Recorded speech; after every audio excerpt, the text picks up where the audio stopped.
Hello and welcome to all of you guys. This is an abstract canvas painting for wall decoration, a piece of home decor which can be easily done at home and which can add meaning to your walls.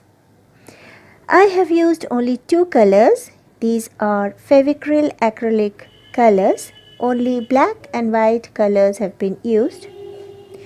First I have to prepare the canvas for painting, and for that I have put a coat of homemade texture paste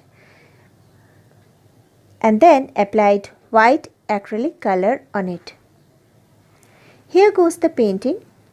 The canvas has been divided into few sections and I will fill the gaps with designs of my choice. So be with me and enjoy watching.